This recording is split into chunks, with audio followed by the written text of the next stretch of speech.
Hey guys, welcome back to my channel. If you're new here, my name is Tanvi, and if it's the first you're seeing of me, then please click the subscribe button below. I promise you won't regret it. So the last few videos I've done where I've sat in front of the camera and literally just spoken to you guys like you are my therapist, you really enjoy. So I thought I would do a few more like this. And I actually wanted to start a series to hold myself accountable to actually doing it every month. But two, I think it's going to really help me be more reflective and try and live a bit more in the present instead of constantly worrying about what's on my to-do list and what I have to get done for the next month, which I'm so guilty of. So I'm going to call this series Morals of the Month, and it's basically just going to be a reflection on the past month, things I've learned, any like big events that have happened, and it's basically just going to be a monthly therapy session from me to you. It might help you guys, but also it will definitely help me. I also want to know what your big wins are or lessons are that you've learned in the last month, so drop them in the comments below because I think it'll be so interesting for myself and anyone watching this video to read as well. So I want to get straight into the video, and here we go.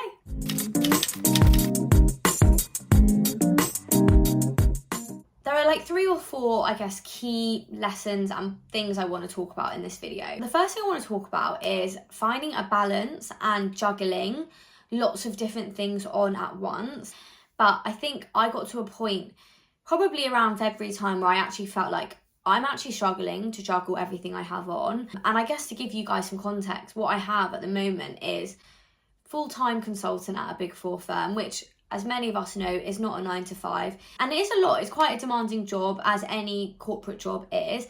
And in normal circumstances, I think that would be absolutely fine. But on top of that, I obviously have my BBC Asian Network show coming out in March, which I am so grateful for. Like, I still can't get over that I'm doing that. And if you told me this time last year I would have a radio show, I would be like, in what world, please? And it also does require a lot of work. I thought, genuinely, and this might be really naive of me, a radio show, you turn up to a studio or even at home and you sit in front of a mic, you play some songs, you say some funny things, and that's it. But this is very different. And that's why I'm trying to put in a lot of time to really think, like, who am I and what do I want to portray myself as, and where do I want to take the direction of my shows, and what are the key themes and important topics I want to talk about. And doing that actually requires a lot of time and preparation. I've also got to sit down and do all the playlists. I've got to think about getting any guests on, any special features, asking my audience, whether it be on TikTok or Instagram, certain questions, because I want to do like a few Q&A segments to get you guys involved. So if you add all of that up together, there is a lot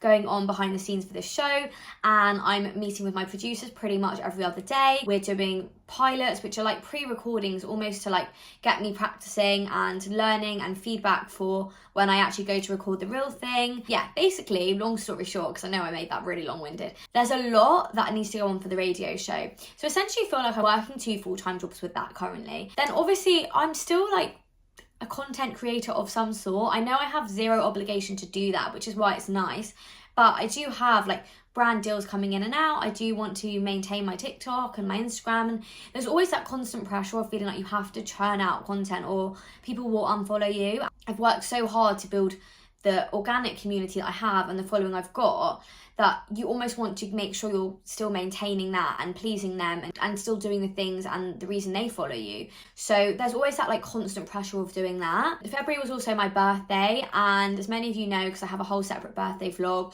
I really wanted to celebrate my birthday big this year. Originally, I really did just want to get a space at a bar and just invite my friends, and I didn't have to do anything and people would just come. But it ended up being like such a big event, and I was working with a company who wanted me to promote them, and they supplied a lot, so I'm very grateful. They did so much for us. But again, that's like additional work and admin that I had to do. Like, we had to create Fat Soma tickets in the end because there were just so many people, and we wanted to keep track of numbers and make sure that like we weren't getting random people turning up for my birthday event. So that was a whole event in itself. And then obviously you guys know my brother's getting married in March, and February is literally the month before the wedding, and I literally got my last outfit yesterday. I haven't even thought about jewellery, accessories, but yeah, wedding prep is definitely keeping me busy as well. So that's a lot. Oh, we forgot a big one. I'm obviously still doing my physio recovery from my operation, so I know I haven't really spoken about that in a while. Follow me on Instagram if you do want like real-time live updates, because I do every so often post like my gym stories. But yeah, it's been about 5 months since my operation, and I'm still doing physio 3 to 4 times a week, which is quite demanding, having to fit that in as well. So a lot going on, and I know you guys are probably thinking it's self-inflicted, because it 100% is part of my operation. Everything is stuff that I've chosen to do and brought upon myself. I don't want this to sound like I'm complaining at all, but I do have a lot on, and I do feel like all of those things are important things, and it's not something that I can, delay for another month or just say no to. And so I have found that balancing all of that and juggling all of that is a real challenge, and I've been struggling because it's just so much and it's stressful, and I'm feeling very overwhelmed. So that's obviously been happening, but I'm trying to enjoy every bit of it. So I think that's one big thing that I've learned from this month, and I just need to be better at setting boundaries and expectations with friendships and people in my life, for them just to be more aware of, look, this is genuinely how much I have going on. Doesn't mean I don't care, doesn't mean I'm not there if you need me, but I physically don't have time to speak to people every day. So yeah, that's one thing. I want to talk about my birthday as a second thing, and I want to talk about just how important it is to make memories with your loved ones.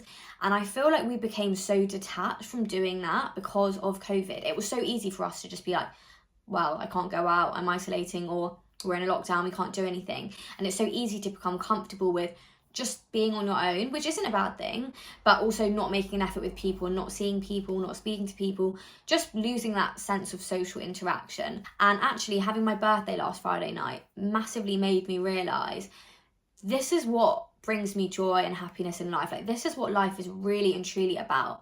Like, we can have the best job, we can drive the nicest cars, we can live in a big house, that's all great, but if you don't have people to celebrate those moments with, and loved ones, and like an amazing support system around you, then all of that is really like for nothing. So that's what I learned on Friday, and it's made me really want to do like more in terms of hosting events, not just for my friends, but I want other people to experience, like going to events, meeting new people, connecting with like-minded individuals. Like, I want to help bring more people together. So that's definitely something I'm looking into, but obviously not right now, probably like summertime.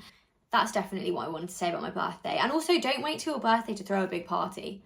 Like, I don't know why I had to wait that long to do that. I should have just done something at some point just to celebrate life with everyone anyway. So yeah, that was my big moral from my birthday, 100%. The other thing that happened in February, which some of you may love, some of you may hate, is Valentine's Day. I've got such mixed feelings about Valentine's Day. Obviously I'm single, so like, this is just me objectively speaking, but I don't particularly think you need one day to show someone you love them and care about them, or one day to buy someone chocolates and flowers. Like, I think those are sorts of things that you should be showing in your own way throughout a relationship. That's just my take on it. However, if I was in a relationship, getting roses would be really nice on Valentine's Day. So I know that's quite like contradictory of me. But I do think it's really hard being single on Valentine's Day and seeing everyone go out for nice meals and being treated like princesses. And even though I'm not like upset that I'm single, and I'm quite happy being single, have a whole video on that, I still just think it's like, would be nice to have someone. Do you know what I mean? Like, it just would be nice to do something with someone. I've been single now for the last 2 or 3 Valentines actually, so I'm kind of getting used to it, but hopefully next Valentine's Day I won't be. Let's manifest that.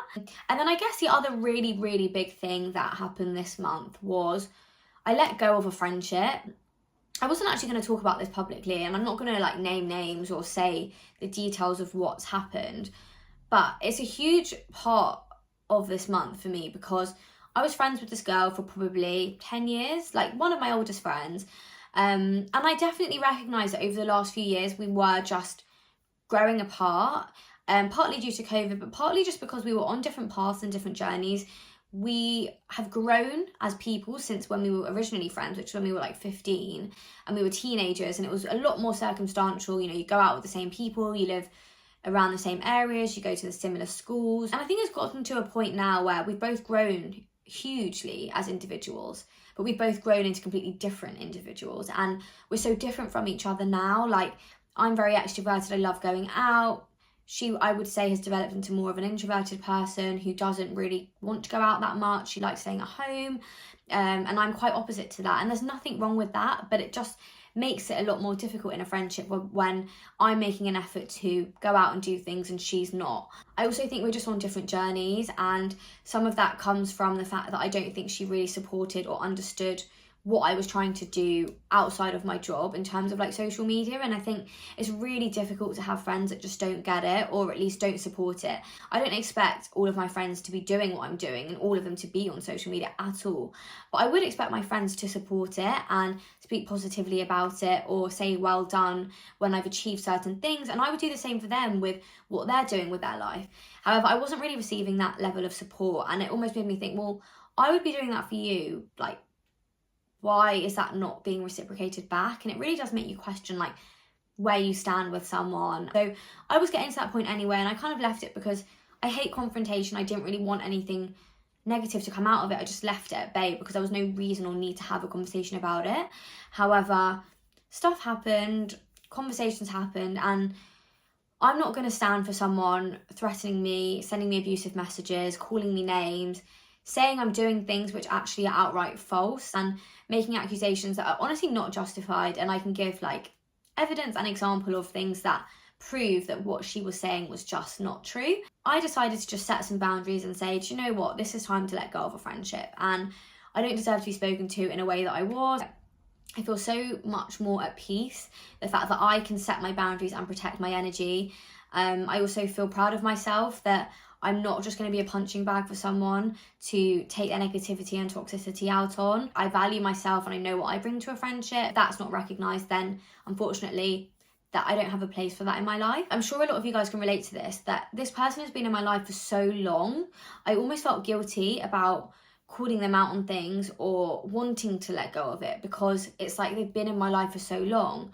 But actually it's not my responsibility to maintain a friendship just because they've been in my life for 10 years.